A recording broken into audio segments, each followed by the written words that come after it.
Carolina Panthers are gearing up for rookie minicamp, OTAs. The offseason program is among us, and now we are here today to break down the latest news for you guys. Stay tuned. Brace yourself for the ultimate Carolina Panthers experience. Welcome to Two Growls, One Roar, the podcast that hits harder than a Luke Kuechly tackle. We're diving deep into the heart of Panther Nation, bringing you unrivaled passion, insider takes, and pure gridiron fire. From Wilmington to the cosmos, this is your home for the fiercest football talk east or west of Charlotte. Welcome into another edition of the Two Growls, One Roar podcast. Hope you guys are doing well. It's officially May, which means, hey, summer is around the corner. And when summer gets here, you know, things start heating up. When we talk about football, of course, the index, the heat actually heats up. But appreciate you guys tuning into the show today. We got a few topics to discuss. It's been a busy week. I've primarily been talking through draft.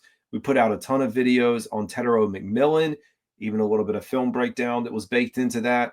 But now we're here to get you caught up with all the latest Panthers news from this past week. Maybe do a quick recap on the draft and where things sit. So if you are locked in, tuned in here to the show, please hit that subscribe button. And folks, if you are following me on your podcast platforms, I need you guys to hit the 5 stars, man. Help us continue to grow.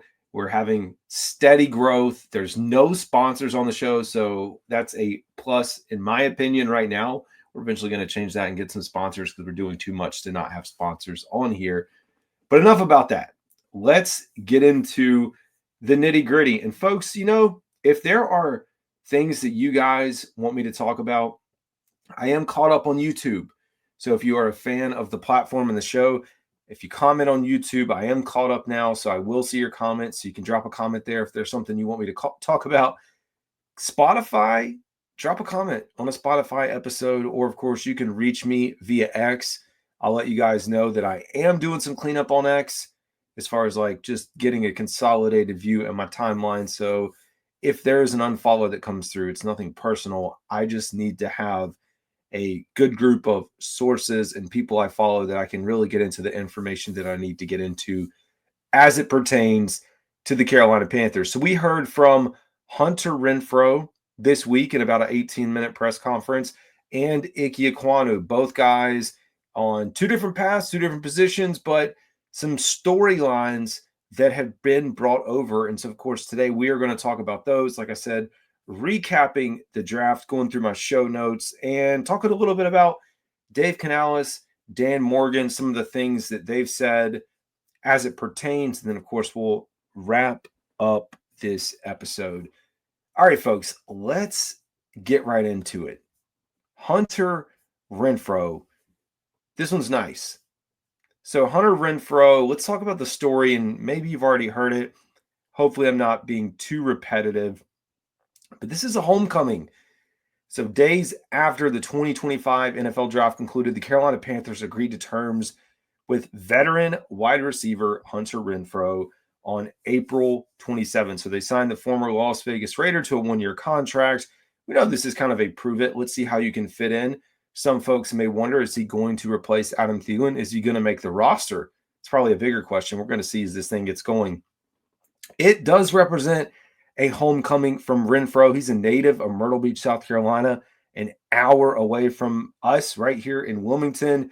Played high school football at Socastee High School under his father, Tim, before, of course, going on to Clemson University. We know what he did there. Lots of Clemson fans that tune into the show. His return to the Carolinas holds deep personal meaning, and he said this week. I'm from the Carolinas, born in Myrtle Beach, went to school at Clemson. And so the opportunity to come back here and be a part of Carolina, the people are special to me. The place is special to me, is what Renfro said. He also added, I'm probably a little biased, but I would tell them when I was in Vegas, you know, the Carolinas are the best place in the world. This connection underscores the signing. And I'm excited, man. And I got to tell you, again, you guys know, one, appreciate you guys that follow. It's wild being out here now. Small town of Leland, North Carolina is where I specifically reside. I just claim Wilmington so people know. the word's getting out about the show, which is much appreciated. And to go to, backyard barbecue or hear so-and-so tunes in and they know about it. It's wild. I even had a buddy message me on LinkedIn the other day and said, "Hey, are you the host of Two Growls, One Roar?" And I said, "Yes." I don't put my name out there. You guys know that. And I know folks actually know who I am, which is cool too, but it doesn't matter. Anyways, I had a buddy last night. He said back in December, he was in Ocean Isle in Publix and saw a guy wearing a Clemson Tiger shirt, said it looked very similar to Hunter Renfro. And he said, "You know what? I'm just going to ask, like, are you Hunter Renfro?" And the guy said, "Yes, I am." And so, of course, he kind of talked to him for a few minutes. And then he asked, like, yeah, or I think he said at the end, he said, "If you ever want to come back," and he didn't know what Hunter Renfro was going through, which we're going to talk about. He said, "If you ever want to come back, we got a place for you here in Carolina." Sure enough, he lands back in Carolina. And now it's just a story of like, what can this be? He's fairly young, 29 right now. And again, that's young in receiver in terms of a receiver. We know his production dropped off a little bit, but a lot of that could possibly be attributed to some of the things that Hunter Renfro was going through, which we're going to talk about. So his arrival here follows a very challenging year away from football in 2024. So he revealed that his absence was due to a significant health battle with the autoimmune condition of ulcerative colitis.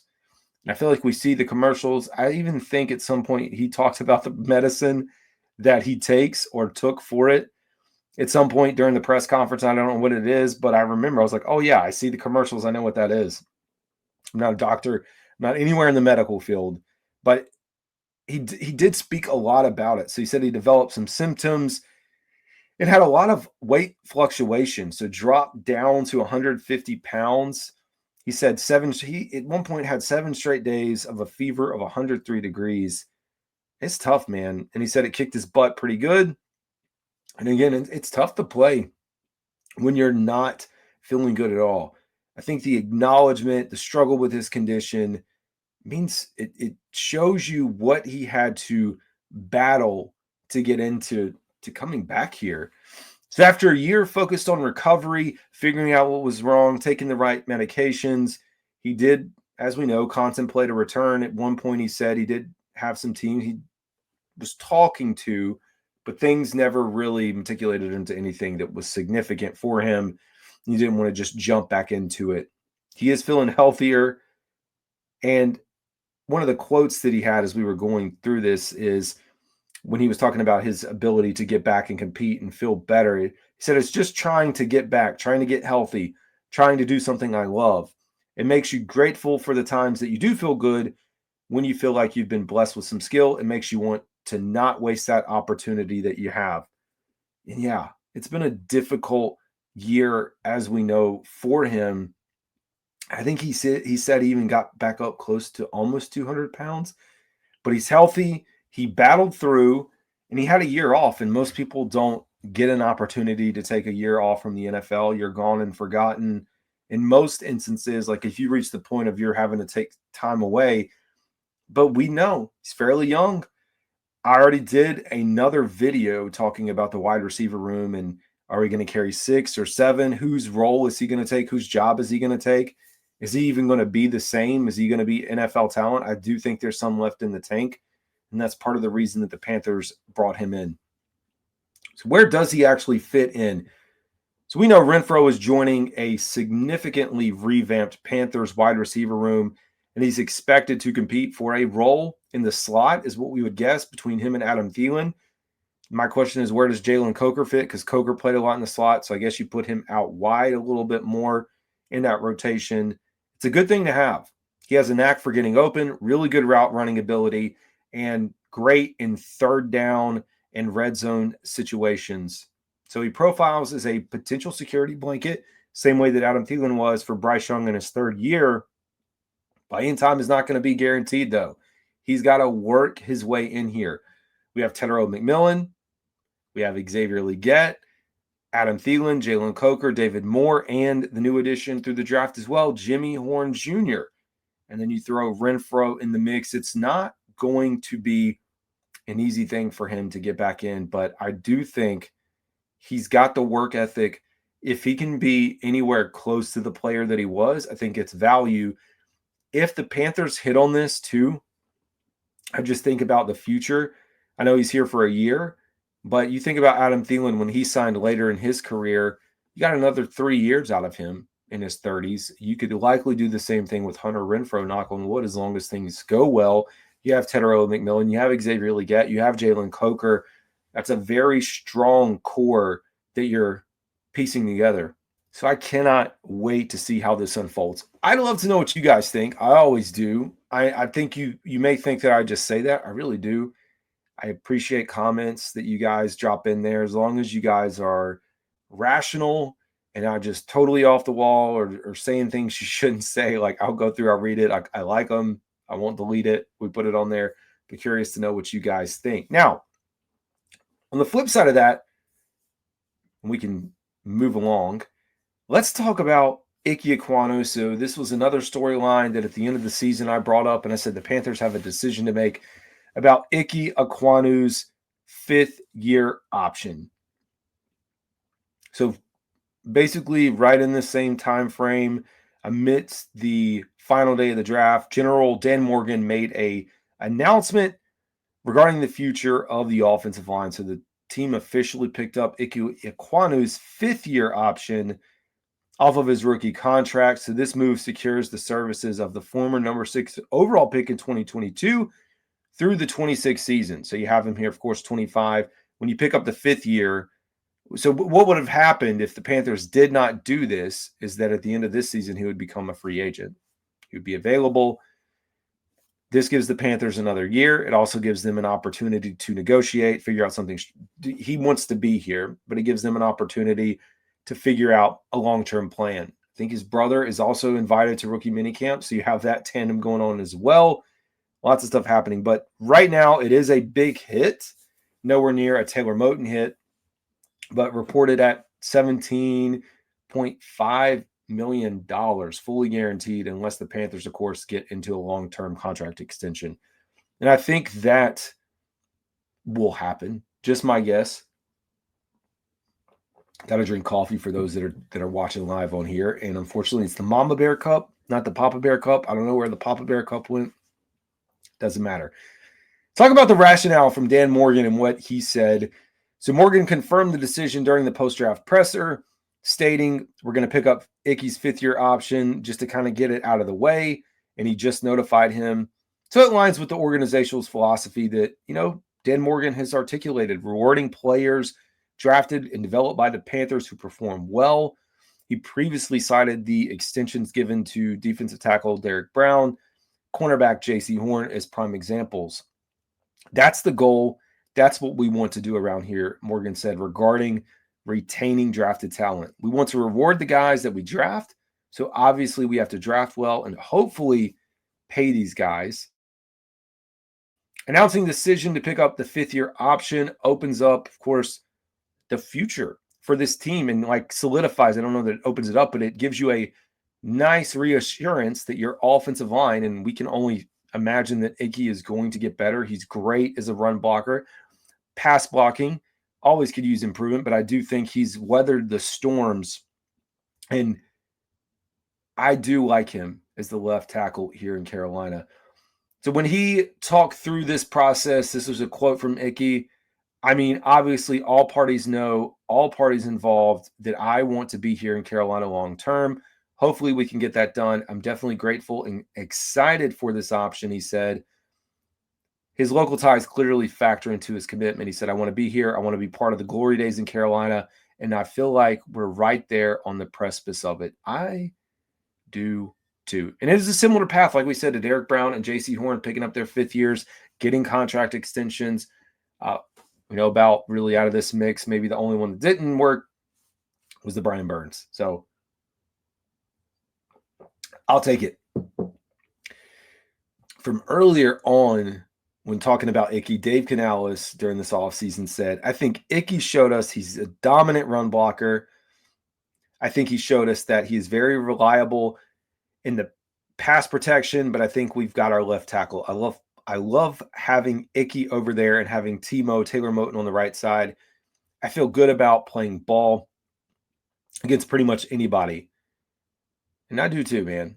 I know he's got to clean up some hand placement, some footwork stuff, but in general, I think most people feel pretty excited about what the Carolina Panthers are doing. And it's continuing the theme of building on both sides of the ball, offensive line and defensive line.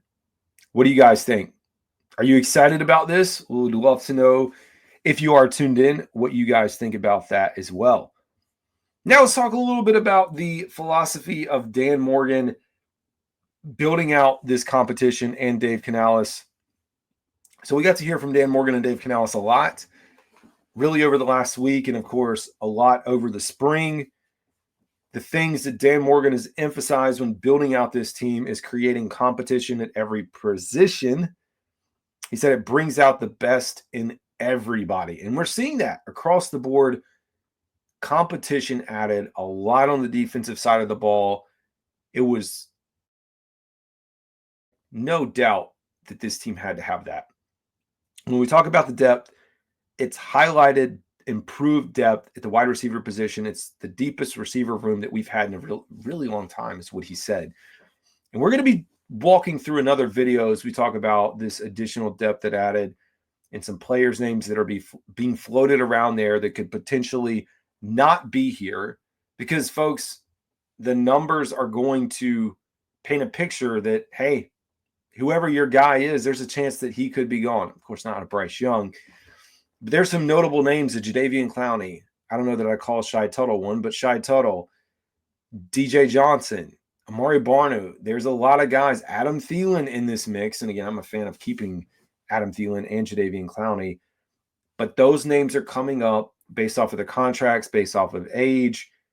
And it's a possibility. I don't want to get too far into how I feel about that in general right now. But when you look at the roster, you can understand this team is getting younger, they're getting better, and they're adding a lot of depth. So there's always a possibility, especially when you think about the Panthers having to maneuver what they're going to need to do via what is remaining of free agency, and looking at depth for safety and cornerback. I think those are really the two biggest needs that remain.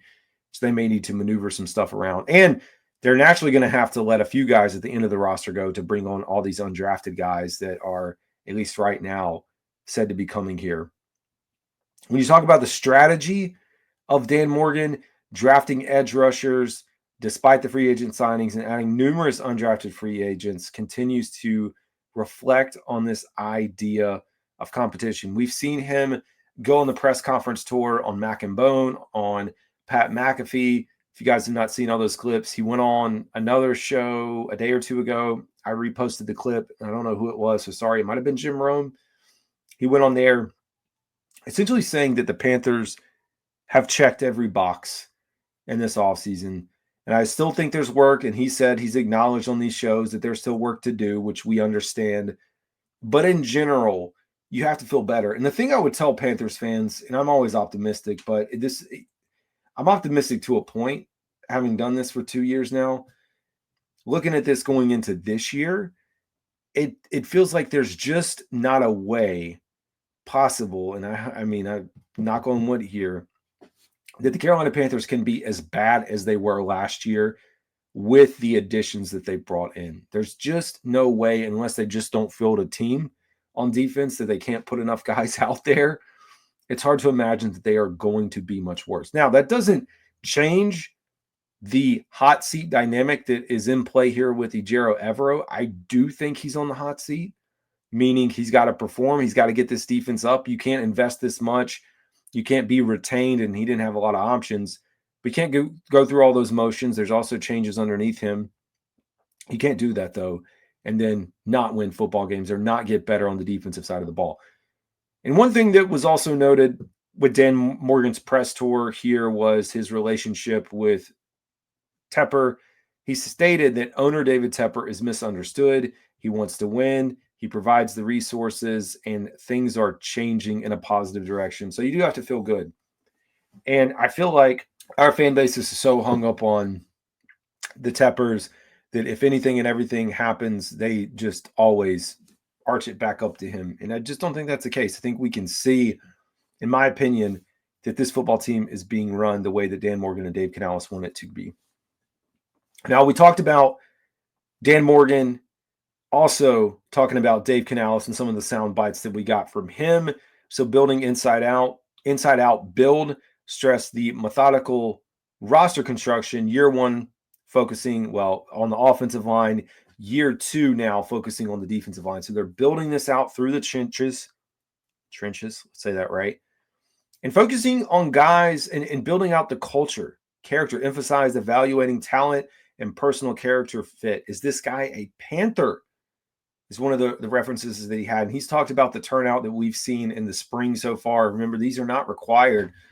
I think the guys that want to be here are here to win, and they're here to change it. And we've got a lot of foundational pieces. You go back to Chuba Hubbard's draft class, the guys that are there, the J.C. Horns of the world, and you just sit back and say, maybe, just maybe, we're not ready to say it yet, but there is possibility that this team is finally going to figure it out. The quarterback and wide receiver chemistry highlight the importance of the me to you factor in observing Young and McMillan's connection. He praised McMillan as a baller with great route skills for his size. And this is, again, speaking of Dave Canales. I am truly excited about this. I know there's another video floating around, and I guess it's a podcast, an episode of Steve Smith Sr. making comments about Tetero McMillan. I got to tell you, I've stayed away, and I stay away from the personal stuff because I don't need to get into what you're doing and how things are happening off non-football related.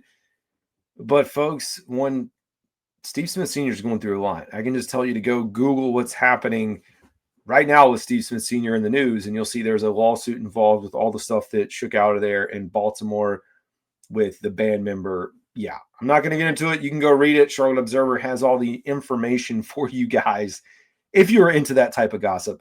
But to go on whatever show he went on, I guess it's his show, and talk about Tetero McMillan the way that he did and just kind of treating him second class, I got to tell folks, like, you see this dynamic now of Cam Newton coming back into the fold. You see Steve Smith and his character, and just it's kind of falling apart.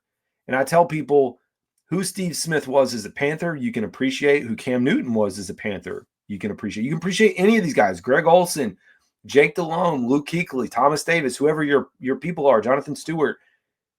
Sometimes whatever they do off the field or separately from what they do when they retire and move on, I might have to take it with a grain of salt. And whatever they say is not the Bible, is what I like to tell people. Like, they don't write the Panthers Bible of who's who, what's what, how good they are. You remember who he vetted out and praised heavily in Jonathan Mingo, and that's probably the reference that a lot of people use, but it is.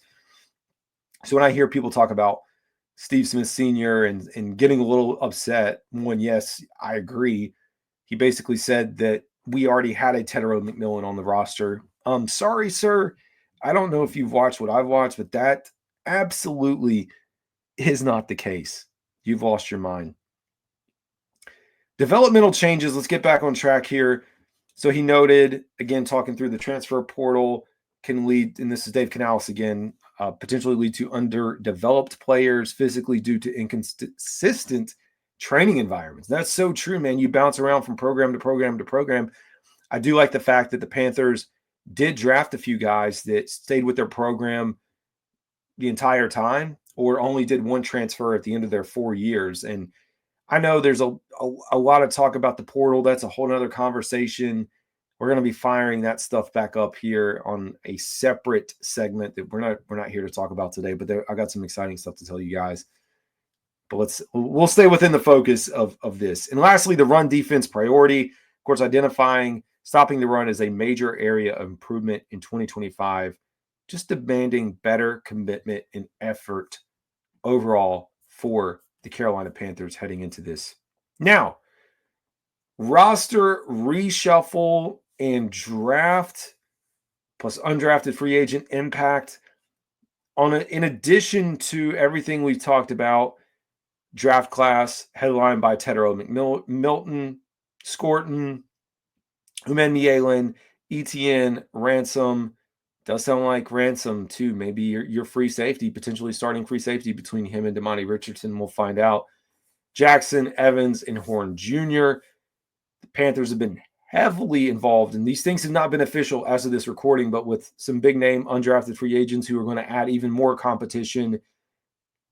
Jacoby George, Luke Condra, Ethan Garbers, Bam Martin Scott, Isaac Gifford, a few others. Has brought in the kicker. That's going to be one of the storylines, folks. I'm going to be working on your off-season storylines heading into the summer as we get closer. They also have 2 additional guys they picked up. They claimed cornerback MJ Devonshire off of waivers and signed outside linebacker Mapalo Mwansa via the international player pathway, which is really cool. So I believe that is most of your Panthers news. You see me bouncing around to all the windows. That is your Panthers news for today. So I appreciate you guys that have tuned into the show. As always, lots more content coming out. If you have not watched any of the content, we have a lot of content related to the wide receiving group. So as always, folks, this is Carolina Dad. Y'all have a good one.